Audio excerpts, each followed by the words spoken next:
নমস্কাৰ সকলোকে স্বাগতম জনাইছো মোৰ অন্য এটি ভিডিঅ'লৈ। আজি মোৰ মানুহজন আৰু মই আহিছোঁ বাৰীৰ পাছফানে। কথাটো হ'ল আজি আমি দুয়োজন আহিছোঁ পাচলিত জেং দিবলৈ। পাচলি খেতি কৰিছোঁ। স্বাস্থ্যৰ প্ৰতি প্ৰত্যেকজন ব্যক্তিয়ে সচেতন হোৱাৰ প্ৰয়োজন। সেইটো কাৰণে আমি প্ৰত্যেক বছৰে শাক পাচলিটো নিজে ঘৰতে কৰি পেলাই কেনেকৈ খাব পাৰোঁ তাৰ ওপৰত আমি গুৰুত্ব দিওঁ।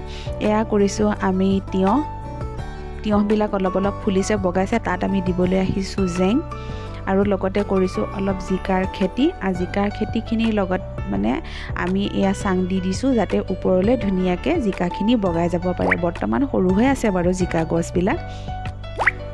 তিয়ঁহ গছ অলপ কৰিছোঁ, তিয়ঁহখিনি ফুলিছিলে। আৰু কেইজোপামান কৰিছোঁ লেচেৰামাহ। এয়া লেচেৰামাহ লাগিবলৈ আৰম্ভ কৰিছে।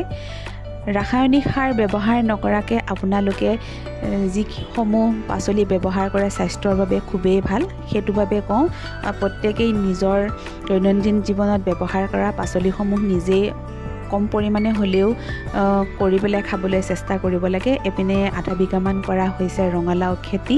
ৰঙালাওখিনি ধুনীয়াকৈ বগাইছে। চাং দিয়া হোৱা নাই যিহেতু এইখিনি মাটি ৰঙালাও। লগতে আছে আমাৰ এখন পল্ট্ৰি ফাৰ্ম। তাতে যিহেতু মানুহজন থাকে, ইয়াতে পথাৰডৰা চাবলৈ সুবিধা হয়। আৰু এইখিনি মাটিতে কৰিছিলোঁ আমি সৰিয়হৰ খেতি। এইখিনি আমি সৰিয়হৰ পটানখিনি গছ হয়, ধুনীয়াকৈ জ্বলাই দিম। জ্বলাই দিয়াৰ পিছত যিখিনি ফুটছাই ওলাব সেই ফুটছাইখিনি আমি পাচলিত দি দিম যাতে পোকে আক্ৰমণ কৰিবলৈ সুবিধা নাপায়। আৰু আমি দুয়োজন ঢাপলি মেলিলোঁ জেং আনিবলৈ বুলি। জেংখিনি দিলেহে আচলতে গছজোপা ওপৰলৈ উঠিবলৈ সুবিধা হয়। আমি দুয়োজনে এনেকৈ জেং আনিবলৈ গ'লোঁ আৰু তিয়ঁহ গছত ধুনীয়াকৈ আমি জেং দিম। আগপিনৰ ৰাস্তাৰ পৰা পিছপিনৰ ৰাস্তালৈকে এয়া এখন আছে প্ৰাথমিক বিদ্যালয়, লগতে আছে এইটো ৰাস্তা। ধুনীয়াকৈ নকৈ নিৰ্মাণ কৰা হৈছে প্ৰাথমিক বিদ্যালয়খন।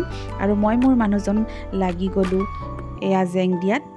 আপোনালোকেও আপোনালোকৰ দৈনন্দিন জীৱনত ব্যৱহাৰ কৰা শাক পাচলিসমূহ নিজে ঘৰতে কৰি খাবলৈ চেষ্টা কৰিবচোন। ভিডিঅ'টো কেনেকুৱা পালে আপোনালোকে লাইক কমেণ্ট এটা কৰিবলৈ নেপাহৰিব। ধন্যবাদ।